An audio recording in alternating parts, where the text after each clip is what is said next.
On the show today, Steven Kotler. So Steven is Mr. Flow. I have had a strong interest in this topic before I even know what it was called. You know, I did a few seasons snowboarding and I was like, why do I like this so much? Why do I keep getting up early even when I'm hungover to drag my ass out into the cold? And the same with martial arts. Most listeners know about my aikido background. Why did I spend so much time doing something that wasn't really necessary from a practical point of view? But yeah, I got a feeling from I didn't get anywhere else. And so, I've been interested in this literature for a while. And Steven's books, The Rise of Superman, for example, I really liked. He's got a new one coming out called The Art of the Impossible. And someone really recently said to me, why did you do this big, huge 500,000 conference? And I said, well, I'm not really interested in the possible. So I wanted something that was impossible. And there's a kind of a macho thing to say, but there's some truth in that. It kind of excited me that there's something that was a huge challenge that we had to be sort of superhuman in a way to pull it off. And Steven was at the conference. His presentation was, really eloquent, really well thought of. So very happy to have him back today. So Steven, welcome. Thank you. It's great to be with you. Let's hear a bit about your personal story. How did you personally get interested in flow? I walked into the door of journalism. I was a writer, and I got into magazine journalism in the early 1990s. And back then, action sports were just getting going. So snowboarding, skiing, the like, and gravity games were happening, and the X Games were just starting to get going. And there weren't a whole lot of journalists around who, this was back at a time these sports were really subcultural. So there weren't a lot of journalists around who could actually surf and write or, ski and write, and I could do those things, not very well, but I was lucky enough to spend the better portion of about a decade chasing professional action sport athletes around mountains and across oceans. And what I saw during that period was astounding. There were more so-called impossible feats, things that had never been done and were believed to never going to be done, being done, that like it was just mind-bending. I mean, the examples are everywhere. At the start of that period, the biggest jump anybody thought a skier could handle or a snowboarder could handle was 70 feet. They thought the human body, that was the upper threshold for impact. And, it's now closing in on 300 feet. Right, the double backflip or the single backflip on a motorcycle. Nobody, right? This has been a forever thing. Surfing a wave over 25 feet. People have been trying to do this for almost 1,000 years, and yet, 2 decades later, surfers are routinely pulling into waves that are 100 feet tall, right, 100 plus at this point. And so, more impossible was going on in these sports than ever before, and I wanted to know why. And really, what caught my attention, it wasn't just that I was seeing the impossible being accomplished over and over and over again. It's that action adventure sport athletes, especially in the early 1990s, were this like rowdy, irreverent punk rock group of people. There was a lot of drugs. There was a lot of crazy behavior. There was very little education, right? The people I knew had very little education. They had very little money. Most of them came from horrific childhoods, broken homes, bad situations. These are people that everybody in the world would have bet against. Like, who's going to fail? These people, right? That was me and my friends. Yeah. Right? And yet here, these same people were redefining the limits of our species over and over and over again at a rate that had been unmatched in history. And I wanted to know what the hell was going on. I was dying to understand it. I should also tell you that personally, if you spend all your time chasing pro athletes around mountains and across oceans, you're not a pro athlete. I'm a writer. You're going to break things.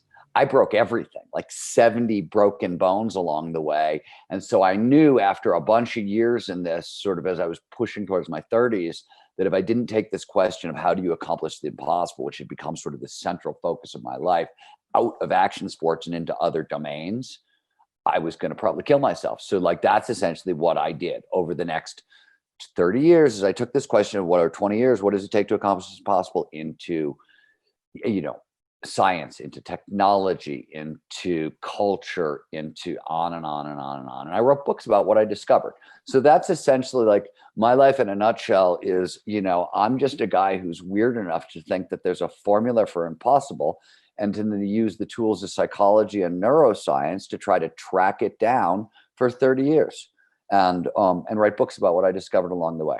And you're incredibly well read as well. I mean, I was listening to your Sounds True presentation, and you're jumping between sort of Nietzsche and, things. And I'm like, wow, like this is psychology is my field. And I'm just about trying, James, William James, and all these kind of historical figures in the flow world, and then bringing that right up to date with kind of cognitive neuroscience and whether the prefrontal cortex is offline when people are doing this. I mean, there's a huge spectrum in what you write about.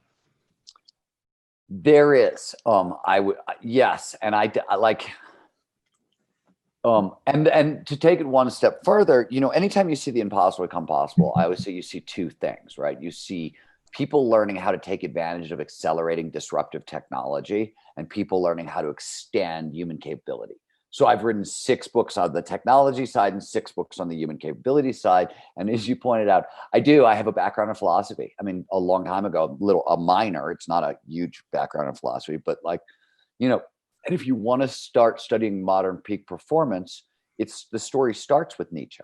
I do a little bit of this. I tell the story out loud in the audiobook you listen to, and in The Art of Impossible, you get a little bit of that story actually in print. But like, people don't realize this, but Nietzsche was the first guy. Psychology was just happening. Evolution happened, right? And Darwin came along and gave us a theory of, here's how life develops based on biology. And Nietzsche and a bunch of other people said, hey, wait a minute. Like, if our bodies evolve, our minds evolve too. And if we're going to understand and optimize, Nietzsche was very interested in peak performance and optimizing our psychology, we have to start with biology. And so I start with Nietzsche because that's, it's 150 years later at the Flow Research Collective, which is the company I run. That's exactly what we do, right? We train about 1,000 people a month using a neuroscience-based peak performance training. And the only thing we do is teach people to get the biology to work for them rather than against them. So you start the story with Nietzsche because I think that's sort of where it starts. But yeah, I like the full story. I've read a lot. So do you want the rude version of this? This is the rude version. You can. Here's the rude version of this. The full rude version. Smart people have a word for people who don't read books. Dumb. I was going to go for muggles, but yeah. Right. Dumb. I mean, that's just the flat truth of the matter. I mean, like, I wasn't all that. I didn't have a lot of natural tools. I didn't come into this world with a ton of talent. And so, but what I learned is I could outread the competition, and I could learn more than other people by simply reading more books. Interesting. I learned early on, they hide it in books. So on the one hand, you've got these, this pursuit of a very experiential, very, I was around snowboarders a couple of winters, and not a lot of reading necessarily going on, a lot of partying. A lot of experience, a lot of like, hey, you've got to taste it. It's in the experience, it's in the subjective. But then on the other hand, you've got the kind of other piece of the objective research, the kind of literature around it, the philosophy behind it. So this kind of bringing together two things that aren't always coexisting there. It is true. It is true. I, take the story one step further to go where you started. I very quickly realized that the state of flow, right, the optimal state of consciousness, was what was underpinning all these impossible feats. Like, when we talk about extending human capability, we're talking about a suite of tools, right? It's not just flow, but flow is at the center of all of it, because flow is optimal performance, right? It's when we feel our best, when we perform our best. It's how evolution shaped human beings for peak performance. It's universal. We can all do it, right? It's so to understand flow, you want more flow. The psychologists, no disrespect, had a rough time of it. Trying to use the psychology to train flow. If you go back to the sort of 1990s, right, there's a literature of this, and it's hit or miss. We're not very good at it.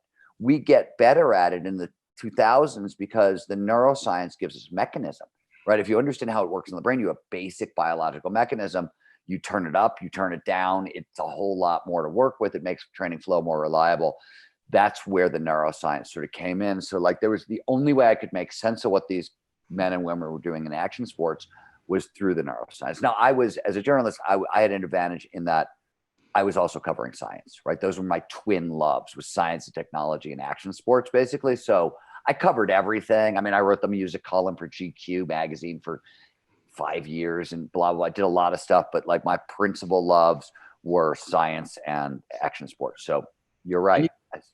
You're kind of like, I read often your work here as sort of like someone who's pretty geeky, but also has an ear for the sexy, like adventure sports. It's pretty attractive. I mean, it's not quite as cool as it once was. It's a bit more common, but it's pretty sexy. It's pretty exciting. And even neuroscience is kind of, it's kind of the sexy mind crack of kind of a lot of coaches and trainers I know out there. A lot of Buddhists now, meditation friends of mine, tell them about neuroscience. They kind of light up, show them a blob of a brain with a blob of color on, and they're convinced by anything. There's even a word for that, blobology. And, you do have, Steven, I don't want to give you shit here, but let's be honest, you do have a pretty, like an ear for the sexy as well, right? Well, I don't think of it that way. So let me put it to you. I have a very good talent for finding the cutting edge of any situation. There's a lot of shit I can't do. So like, let me put this, like when I was in school, if you gave me, I'm an English major. I have an English major as an undergraduate. I have a really hard time understanding most of the classics of literature. Like literally, like you put give me a Thomas Hardy book or something along those lines. It's boring. Thomas Hardy's boring. Right. But if you give me James Joyce or Thomas Pynchon or David Foster Wallace, my brain works that way. I naturally understand that stuff. That's how my brain sort of is. And so that's sort of a cutting, just a nose for the cutting, I call it a nose for the cutting edge and wherever I am, it's just what works for me. It's not, so I'm not trying to be sexy. And in fact, the way I tell it to my team when we have to do a lot of, we do PR, we do marketing, we do all that stuff. And I said, look, I need you guys around because I'm a guy who can't find the mainstream with two hands and a flashlight. Like I have no idea where the rest of the world is. Before I teamed up with Peter Diamandis and he pointed me in the direction of the world. I had written 4 cult classics in 4 different genres. Do you know how impossible that is? Like, do you know how just crazy that is? I missed the mainstream. I mean, trust me, I was trying to sell as many books as possible. I missed the fucking mainstream 4 times in 4 different directions. I don't believe you 100%. You're a great salesman. You tell, and I don't mean that as an insult. Like I am a great salesman now. Okay. After 35 years of having people around me pointing me where I need to go, I fell into magazine journalism because I had dreadlocks down to the middle of my butt and, as an old punk rocker, and nobody would fucking hire me in mainstream corporate world. You know what I mean? I'd hire you now. No, but I mean, like I was working, before I went to grad school in writing, I was working at Foot Cone and Belding. Advertising, right? Cool, cutting edge advertising shop back in the 90s. I was doing some freelance stuff. They'd never met me. I got out of grad school thinking I was going to walk right back into a job there. And I had to go into the office to fill out forms this time. And they took one look at me. And I'm like, yeah, if I could forget about it. So like, at the time, magazine journalism was sort of the only place that would have me. You were hiding behind that. And okay. So let's do the very basics. And I don't want to spend a lot of time on the basics because, listeners can find your stuff online. We want to cut to the advanced stuff. But what is flow? You said optimal state of peak performance. Is it a Yeah, let me give you a slightly more workable definition for your listeners. Sorry to interrupt you. No, you're good. What is flow? How do we get into it? Let's hit the basics first. Yeah, basics. Flow, as I said, is an optimal state of consciousness where we feel our best, we perform our best. More specifically, any of those moments of rapt attention and total absorption when there's complete concentration on the task at hand and everything else just seems to disappear. So action awareness will start to merge. Your sense of self will get very, very quiet. Time will dilate, fancy way of saying it, passes strangely. It speeds up. 5 hours go by in 5 minutes, or sometimes it'll slow down. You'll get that freeze frame effect from anybody who's been in a car crash. And throughout, all aspects of performance, both mental and physical, go through the roof. And the list of what flow optimizes, just so you guys understand, we're talking about a lot of stuff, is motivation, productivity. McKinsey did a 10-year study. They found top executives are about 500% more productive in flow. So self-reported, whatever, but 500% is a huge boost. Work done by the U.S. Army shows learning accelerates about 240%. Soldiers in flow were learning like target acquisition skills and things like that, 240% faster than normal. Creativity and work we did and work that was done at Harvard, the University of Sydney, a couple other places, creativity and innovation will go 400 to 700%. We had a bunch of other stuff as well. We could talk about why and where that list comes from. It makes you fucking awesome, basically. But it makes you fucking awesome, basically. And so here's the simple version of how do you get more of it, right? Flow states have triggers, preconditions that lead to more flow. Flow follows focus. That's what all these triggers do. Flow only shows up when all of our attention is in the right here, right now. That's the gateway. So that there are 22 known triggers. There's probably way more, but people have discovered 22 of them. And all of them do one of three things. They drive dopamine into our system. They drive norepinephrine into our system. These are both focusing chemicals, right? They're happy reward drugs as well. But when dopamine and norepinephrine are in our system, for example, we put them together. That's the cocktail known as romantic love, right? So think about how much attention you'd pay to somebody you're in love with, right? That's what that cocktail gives you. Or they lower cognitive load, which all the shit you're trying to think about at any one time.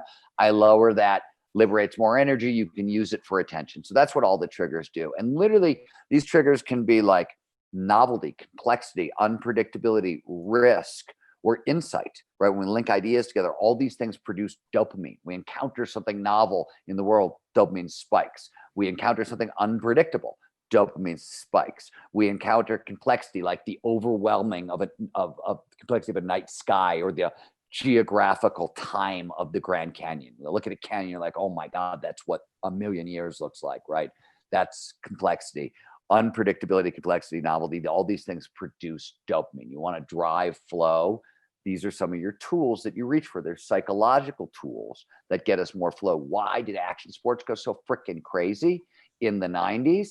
Because action sports are built around most of flow's triggers. And especially in the 90s, they started putting creativity. It was no longer fastest man or woman to the bottom as the winner. It was the most creative line to the bottom. That means a line filled with novelty, complexity, unpredictability, and insight, linking ideas together. Oh, I can use that little curve like a fin, and I can launch a flat spin, blah, blah, blah, right? So you had the crank got turned on all that stuff, but it's not just skiing. It's any innovation incubator. Okay, Seattle, let me jump in. Let me jump in with a couple of things. So, it feels great. It makes you awesome at whatever you're doing. It's highly addictive because it's motivating in and of itself. Which is why the people get up early for the snowboarding, or do the aikido even if their knees are smashed from it or whatever. But it improves performance across a wide range of things. Is it one state that has a scale? Like I've heard you talk about micro. Yeah, it's a good question. Or is it a sort of bucket for a bunch of different states that are just, this is some cool stuff that humans get into? There's two, there's two answers to this question.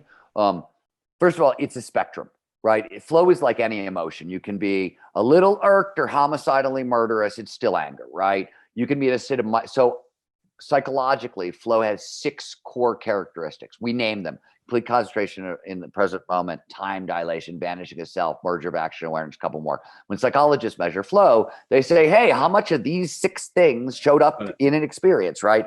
So you can have all 6 can show up, but they can be like tuned to 1 or 2. This is, you sit down to write that quickie email and you get sucked in by something, and an hour goes by and you don't notice, and maybe your sense of self didn't disappear, but when you pop back into consciousness, you're like, oh crap, I got to go to the bathroom. So you forgot your body, right? That's micro flow. Macro flow is what shows up more frequently in action sports. It's like all those 6 things turned up to 11, right? Time slows down as you jump off the cliff and blah, blah, blah. Right. It's being a bit overused as a word, I'm finding now. People are talking about. They talk about all kinds of crazy stuff. And by the way, when I define flow, I don't even define it by the psychology. I define it by, hey, we see these foundational changes in neural dynamics. These are the signals that correlate to flow. That's how I define the state. But I want to answer your question one step further. There's a guy named Christian Swan in Australia, and he's a psychologist, smart dude. Does really interesting flow work and sports psychology. And he's identified a state he calls clutch, that is a sub-flow state. He says, let's say you're a golfer, right? And you're in flow up through like hole 16. And on hole 16, your caddy turns to you and goes, dude, if you par the next 2 holes, you're going to win the tournament. He says that that is a second state where you turn your goals up and it's a little more conscious than flow. Flow is almost a very unconscious state, right? Everything's automatized. So I don't think Christian's right. at all in this particular thing, but I can't prove that yet to you using the neurobiology. So I can't give you a definite answer. So like there, you gave you my answer, and then there's another guy, Christian Swan, who has a slightly different answer. And a key piece that I've got again and again from your work, which has been really helpful for me personally in my work, is this idea of the balance between challenge and capability. So for example, I've done a lot of martial arts. So if I was kind of in a sparring situation, I'd have enough skill and enough challenge. If it got bored, if the sparring partner was not experienced enough, it would be too easy. I wouldn't get that state of flow. Or if there was 3 guys with baseball bats, it would be too hard. And again, I wouldn't get that. I'd just be in fear and panic. I wouldn't be in that state of flow. So if I understood that right, that kind of balance between those two things is key. That's the most, you asked me earlier, how do you get more flow? That's the most important flow trigger, is the challenge skills balance. So basically, we pay the most attention to whatever it is that we're doing when the challenge of the task slightly exceeds our skill set, right? As you pointed out, you want to stretch, but you don't want to snap. Yeah. So you, like anything you do, I go skiing, I sit down to write, I go to the gym to train, whatever it is, I want to push just to the edge of my abilities and a little bit farther. Where this gets tricky, meek or shyer people have a problem here, because this sweet spot is definitely right outside your comfort zone, right? So you got to get comfortable being uncomfortable. And for peak performers, like hard charging type A types, they take huge challenges, right? Like I used to do this. I'll bite off a challenge that is, 500, 600, 1,000% bigger than my skills, simply for the thrill of it.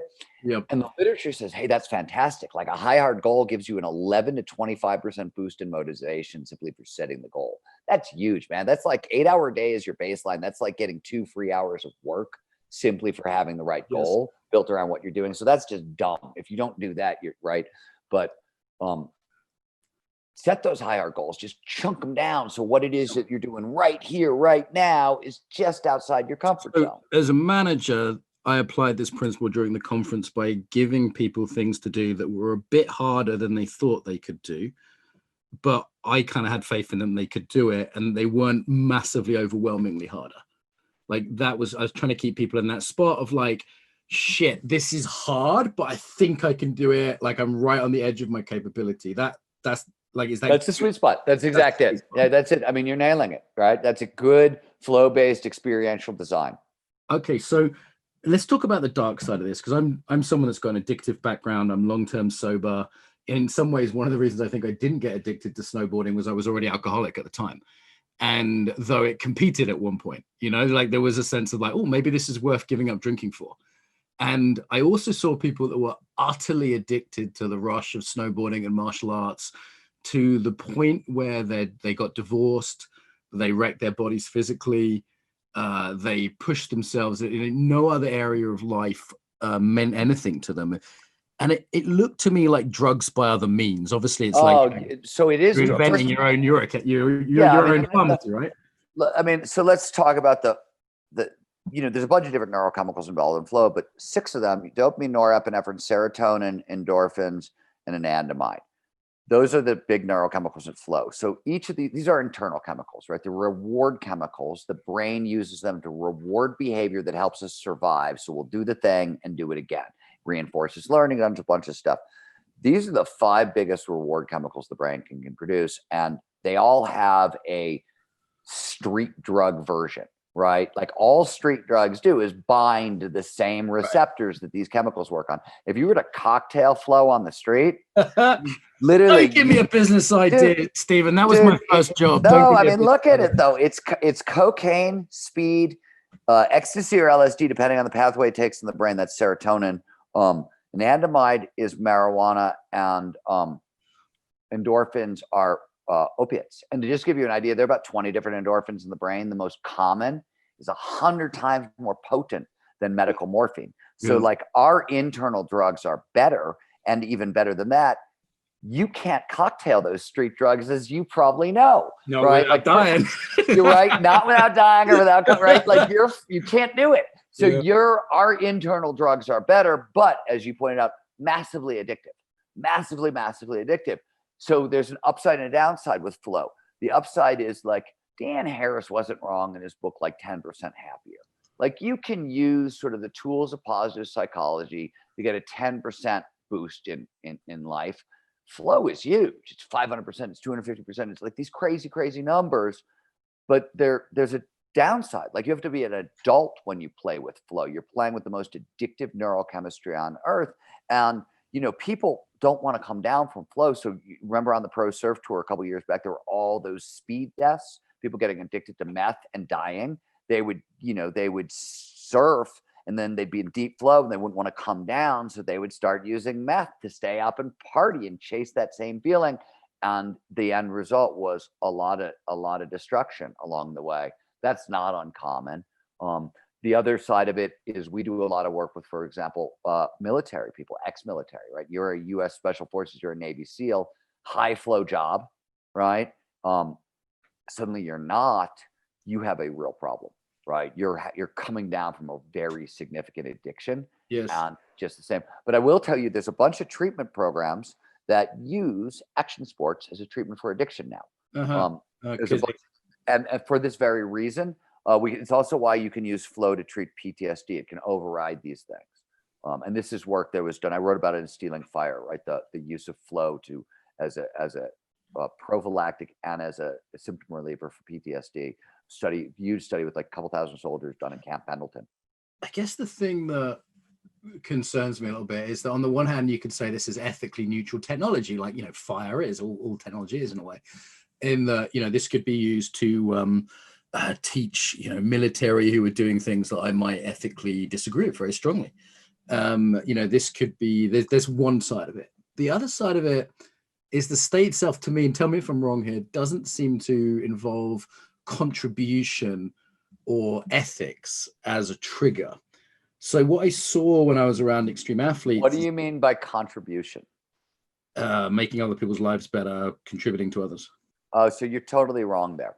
One of the most powerful flow states is known as helper's high.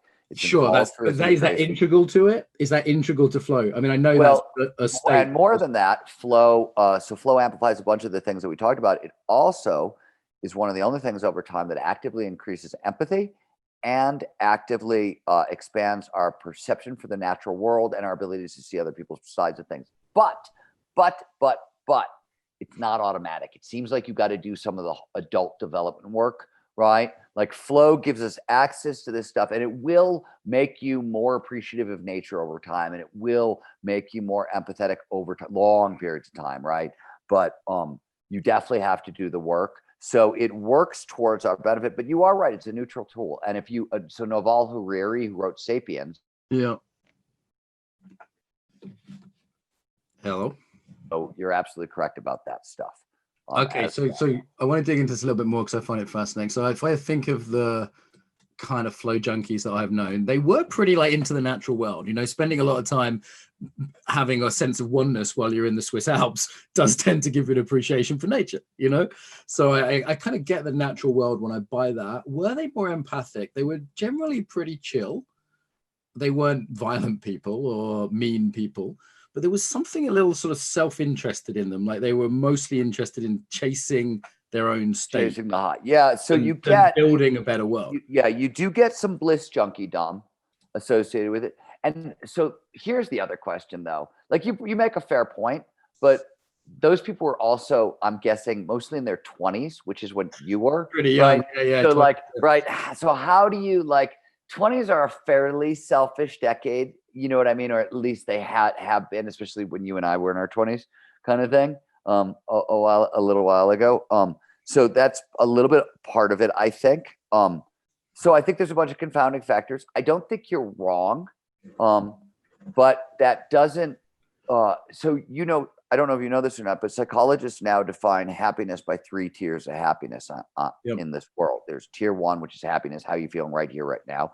Tier 2 is engagement and enjoyment. That's a high flow lifestyle. And tier 3 is meaning and purpose, which is a high flow lifestyle where the thing that is producing the most flow is tied to a cause greater than yourself. So that's the best we get to feel on the planet. Flow is a direct part of the definition, and it's baked into meaning and purpose. You don't get real meaning and purpose often without a lot of flow. Yeah. Okay. That makes sense. these days, the place I most get flow is teaching. I mean, that's the thing I've done most, is teaching workshops, teaching classes, well over 10,000 hours of that. I actually had one instance where I was teaching with an interpreter. She was a Russian young lady, and she got caught in the same sort of bubble, is almost how it was. And she wasn't used to flow because she'd never done any extreme sports or whatever. And afterwards, she sort of said, "What the hell was that?" You know, she was on stage with you and hadn't been on stage before, and she got, that's like great. Teaching with me, translating as I taught, and kind of got caught in it. And she was like, it was like the last 2 hours just disappeared. And I was like, oh, that's good. That happens sometimes. We probably just taught a great class. I'll have to see the video afterwards, because it's just that time went by. And I mean, always a good sign that you did good on stage if you have no idea what the hell you said. Right? what did they just say? They're clapping. Cool. Let's talk about it in some of the sort of less, extreme kind of places then. So let's talk about writing. We both write. How do you get in flow when you're writing, when you, you can't kind of push it in this extreme adrenaline? Oh, that's not true. That's not true at all. So I'll tell you, let's start with the challenge skills balance. So I know that if I have no idea what I'm talking about, I'm coming in cold to a subject, I can write 500 words or 350 words about the subject. Easy. Like it's one idea, right? I'll have one idea and that'll give me about one idea. If I want to write 500 words, I usually have to draw a bridge to a second idea. I got to do so 500 words is about outside of my comfort zone, just stretching. So when I start a book, my goal is to write 500 words a day. By the middle of the book, I'm writing 750 to 900 words a day. And by the end of it, I'm writing 1,200 or 1,500 words a day or so. Right. That's my challenge skills sweet spot. And it moves, it changes, but I do that. Like that's my goal. That's how I structure my days. Right. I have a checklist of what I'm going to do in my day. And I know exactly what target, like how's it going to feel when I hit that sweet spot. And that's how I steer through everything I do. And it's not sort of physically dangerous, but there can be that sense of so let me take it for the publisher. Let me take it one step further. Insight, the linking of ideas together is a flow trigger. Yeah. So what I always do is I start my writing session by editing what I wrote the day before. Why? Because editing, when you have insights along the way with editing, it's usually a pattern recognition. Oh, this isn't the right word here, but if I drop this word in the rhythm of the sentence, that's all pattern recognition. That's all dopamine every time you recognize one of those things. So you get a bunch of dopamine hits in a row, you're really starting to drive towards flow. So I start my writing session. I edit first because the experience of insight is likely to drive me closer to flow. And so then when I get to the blank page, I'm a little closer to the zone. My brain is working a little bit better. And then when I'm approaching the blank page, I know, 500 words, right? Edit what I did yesterday in 500 words. That's like, I have a 4-hour writing session every morning. That's how I start every one of my days. And that's exactly how I style it out. And it's specifically built. And by the middle of the book, in those 4 hours, I do 750, words. Same thing. It's totally dialed. Now, everybody's challenge skills sweet spot is going to be different, right? And it could change for different projects, right? When I'm writing neuroscience papers for science journals, I'm sure they're not writing 750 words a day, right? I'm writing like 4 sentences if I'm lucky sometimes, but So you think it's sort of any job you can, you don't have to be a snowboarder, any job. You have to remember that one of the most common incidences of flow on the planet is group flow, interpersonal flow, 2 people talking between middle managers at work. Right. Right. I mean, you got to think about, they deal with money. So there's risk, right? They solve unpredictable, novel problems for big companies that are complex, right? They need insight to do it. And there's group flow, and there's a bunch of group flow triggers that they usually use if they're good communicators, right? So this is really common. So one of the things that people don't realize is we spend way more time in microflow than we know, but most people, like that woman you talk about, they don't know what flow is. They haven't really learned to identify it. So they don't realize they're in microflow, and they don't realize they could turn up the volume in specific ways, introduce more triggers, and move it towards macro flow. Right. And, as I said, we train about 1,000 people a month. And I will say 80% of them fall into one of 2 categories. They're either a C-suite executive, usually burned out, usually a peak performer who started to get burned out, or they're usually powerhouse women in their 40s and 50s who have raised a family and now they're going to get back to the thing that they really wanted to do and they want to kill it. Those are the two groups of people we tend to spend the most time with. And neither of them tend to be action sport athletes as a general rule. So your advice, you're talking to them about this kind of, challenge, and you're talking to them about how to structure their day. You're talking to them about how to work together to get this group flow. What kind of stuff are you training them? Well, I mean, so The Art of the Impossible, the book that I have coming out in January, is literally everything I've learned, 30 years of peak performance, studying peak performance, those moments when the impossible became possible, turned into an actionable how-to. And it starts with, so if you follow the biology to peak performance, and I'll do this colloquially because it's easier to understand, it starts with motivation. And when I say motivation, I'm actually talking about motivation and grit, right? Motivation is the energy to get in the game, and grit is what sort of keeps you there when the energy runs out. And then you need learning, because that's what allows you to continue to play, right? If you're pushing the challenge skills balance, you got to use your skills to the utmost every day. So you have to keep learning along the way. And then you need creativity, creative problem solving, creative decision making, et cetera, all the creativity skills, because that's how you steer. And then you need flow to turbo boost the entire equation. So what do we train people in? That's the stack. And it always starts with motivation. We start training, you can't even get into the peak performance game if you don't have an external locus of control or a growth mindset. So that's where we start. That's what the biology says. Then once you layer those two things, what the biology says, start with intrinsic motivation. Start with curiosity. Turn that into passion. Turn passion into purpose. Once you have purpose, you need autonomy, the freedom to pursue your passion. You need mastery, the skills to pursue your passion. And once you've got all that, you layer goals in, because that's how you know where you're going. And once you've got all that, you're starting to produce more flow, which is great, because then you want to start training grit, right? You shouldn't start training grit until the thing that you're doing is producing more flow, because nobody wants to do the hard work for grit until you're getting the happy juice of flow. But flow is right how you train, and so forth. There's a fixed set of skills, and that's what we're training. So 0 to Dangerous gives you sort of basic intrinsic motivation, goal setting, and the how to use the flow triggers. And there's a flow cycle, so there's a map to the process, blah blah, those kinds of things. That's what we're doing at the front end of it. Goes from there. It's great to break this down, because like often people say, "Hey Mark, how do you get so much done?" And I don't really think it's time management. I think it's something more like, I love what I do, I'm passionate about it, I'm fully engaged in it. Your biology is working for you. That's what it is. Yeah. Life is freaking hard. Right. That's the whole point. Life is so hard, and it's hard for everyone.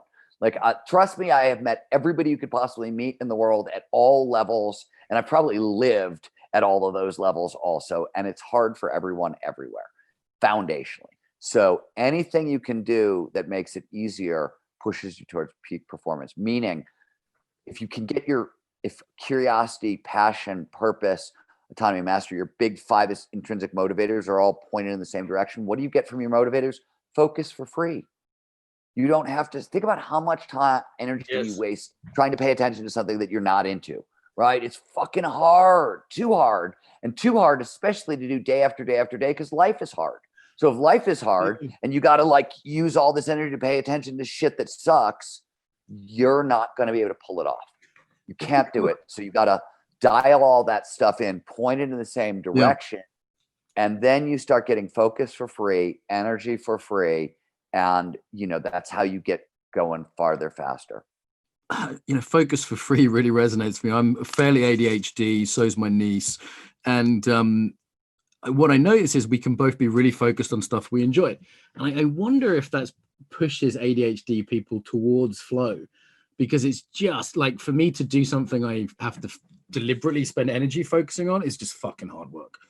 And the same for my niece, the same for other people I know with ADHD. So I wonder if there's any connection there. Does it push people with ADHD, people sort of push towards more flow? Yeah. So I'm probably a little ADHD and a bunch of other, acronyms, shall we say.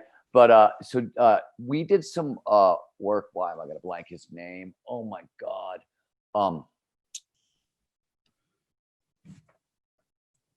I just forgot the guy who discovered ADHD. We used to do some work with him. No worries. I'm blanking his name. I can see his book on the shelf. Anyways, he has said that he thinks ADHD is actually could be an evolutionary adaptation that helps us optimize for flow in a weird way. So people talk about ADHD as a detriment. You know what I mean? I just think all you other motherfuckers are moving too slow. Yeah, that's what I said. We are so tired of waiting for you guys to catch up. Right? Like that's Kevin, my I love this interview because it's my speed. I love this interview. I got one speed and I am so, I agree. I'm waiting for the whole rest of the world to always catch up. I think it's sort of a superpower. But I also let's not kid ourselves. You've been doing this long enough to know that every one of our detriments is our superpowers, right? Those are our superpowers. Works both ways. Yeah, the impulsivity of ADHD gets me in trouble. The energy of it maybe is a great superpower. So that everything works both ways, right? So, okay, good. Let's talk a little bit more about the body, as this is the Embodiment Podcast. I mean, you said earlier that, and flow can make us not feel the body. So I've had that experience of being really engaged with my work, and not noticing I needed the toilet until I was almost peeing my pants. And then as an embodiment person, I'm like, oh shit, I have all this. But then also, I've also seen that people that have high levels of body awareness, and tell me if this is true or not, seem to enter flow easier. There's a reason yoga's popular. So one, people with a high level of self-awareness, right? Body, psyche, all of it, to enter more flow more easily. You need self-awareness to do this work. You need to be able to figure out what's going on inside. We also know flow has an embodied trigger. We call it deep embodiment. And Csikszentmihalyi wrote about it originally. Back in the 60s and 70s, he noticed that people could get into flow through bodily activity. Now, let me tell you what is not 100% certain. I talked about how novelty, complexity, unpredictability, and sort of were flow triggers cognitively. What we may call embodiment may actually be the physical version of novelty, complexity, unpredictability, right? Like that. So it may be the same thing, right? You notice a novel sensation, or let me give you a simple example. In skiing, snowboarding, weightlessness is a big flow trigger. And the reason is, right, you jump off something, it's a massive, we're gravity bound creatures. So when you're freaking flying, right, it's a massive, like that. So that will immediately drive a lot of people into flow. Is it the novelty? Is it that physical novelty that's doing it? Or is it something else that's just bodily sensation? Nobody's entirely sure, mostly because I don't think we know how to, deep embodiment is a very this is the sort of cutting edge of neuroscience right now, as you know, and physiology. So do we exactly know how to measure all this stuff yet? No, I don't think we're there, but certainly physical stuff gets us in. It's another reason the action sport athletes had such an easy time getting in. These are totally embodied sports. Yeah, the physiology that comes with movement and embodied practice pushes one in the direction of flow, which is, I guess, why it's still easier for a snowboarder to get it than an office worker in that sense, because they're physiologically priming themselves, surely, right? Well, and by the way, if an office worker wants more flow, right, one way to seek it is by picking up some of these embodied sports, right? Because first of all, flow is a focusing skill, essentially. So when you get flow skiing or in the gym or studying martial arts or dancing or any of those things, you're going to get more flow at work because you're training your brain to focus in a specific way. And that's just neuroplasticity and myelination and all that stuff. So there is crossover,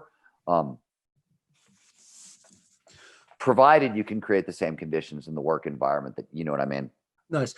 Have you looked at the connection between adult development, kind of Ken Wilber, Keegan, people like that, and flow? It seems like you're mostly working with state rather than trait. So is it that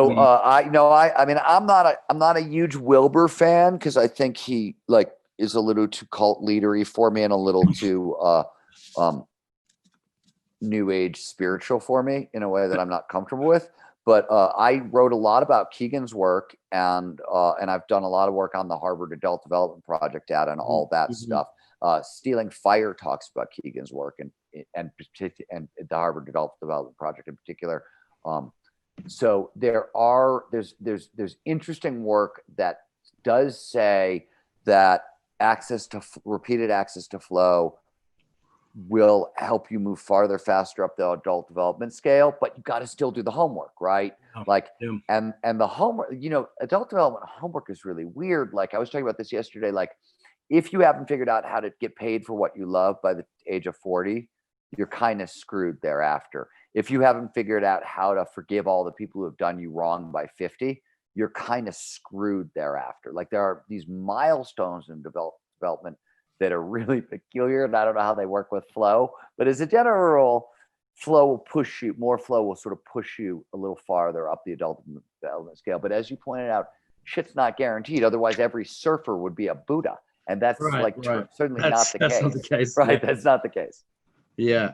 I mean, for me, it's often flow states seem like a glimpse of higher developmental levels.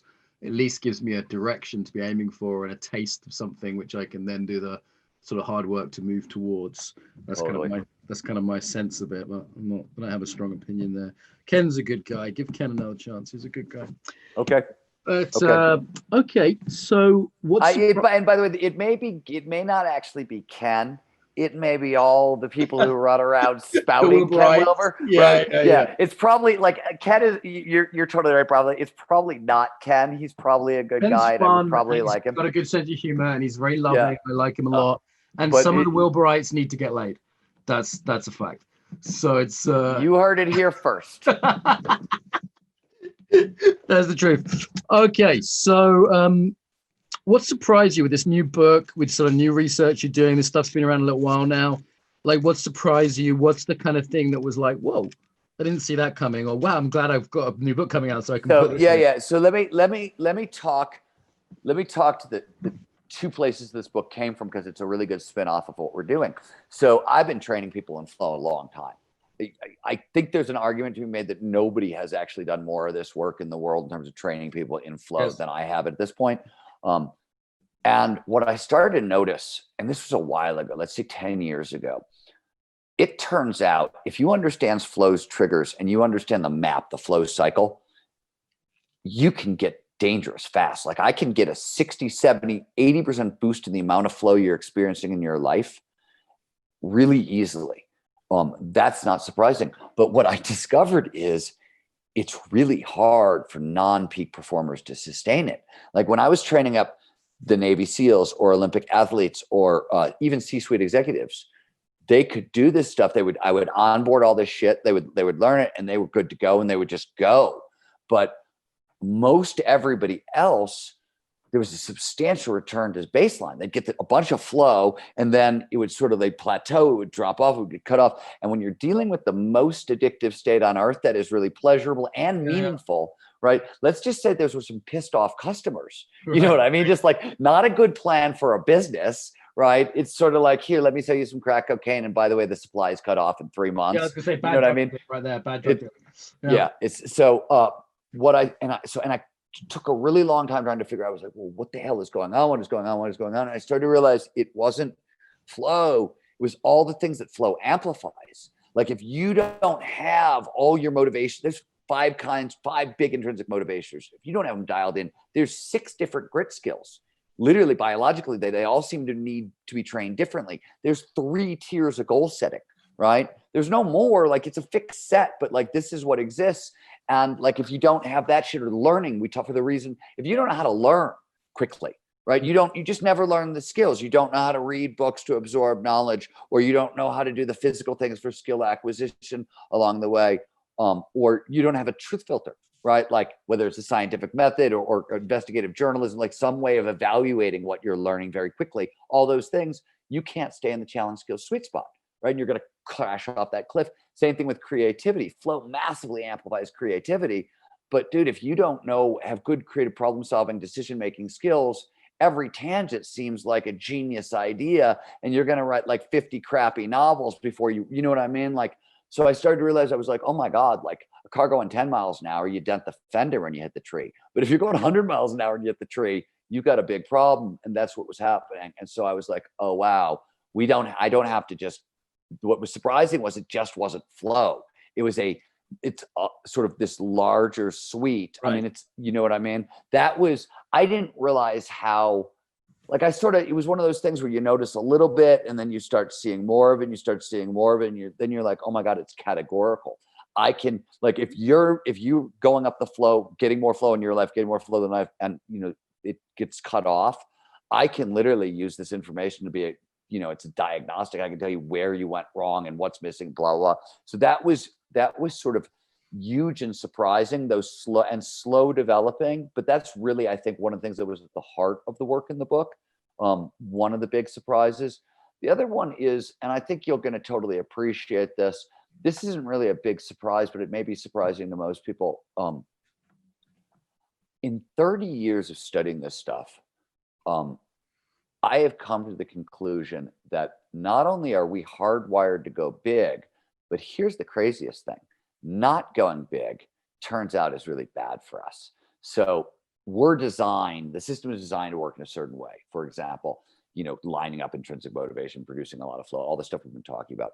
If you look at the 8 biggest causes of depression, and there are 8 major causes of depression, and then like the next one down, the 9th one is tiny. It's not even really there. 2 of them are trauma and genetics, right? Those are the ones we hear about. The other 6 are literally getting the peak performance equation wrong. If you don't have autonomy, if you don't have lack of meaningful work is one of the major drivers of depression. What is lack of meaningful work? It's a lack of passion, a lack of purpose, lack of autonomy to pursue that purpose, and a lack of flow as a result, right? And so forth and so forth and so forth. So like the shocking thing that sort of came out of this work is the realization at a neurobiological level that not going big is bad for us. Yeah. We're designed for this. Yeah, I said to someone who's depressed, I said, are you sick or do you just hate your life? There's a difference. Okay, so we had to talk about trauma. That's another one I'd love to get into. We don't really have time now. Where do people find the book? Let's just put that and say the name of the book. The Art of Impossible. So artofimpossiblebook.com. You can also come in through stevenkotler.com if you want to learn more about the Flow Research Collective and the work we do. Flow Research Collective.com. And the book's available, Amazon, Barnes & Noble, every bookstore you could possibly go to. Support your indies, et cetera, et cetera. Steven, this is fun. I definitely had some micro flow at times. The hours gone by. I hope you had a little bit of flow while we were chatting. I'm not used to guests who work at the same speed as I do, and I had a lot of fun with it. So I hope it was a good time for you too. Yeah, it was fun. Thank you so much for your interest. I appreciate it.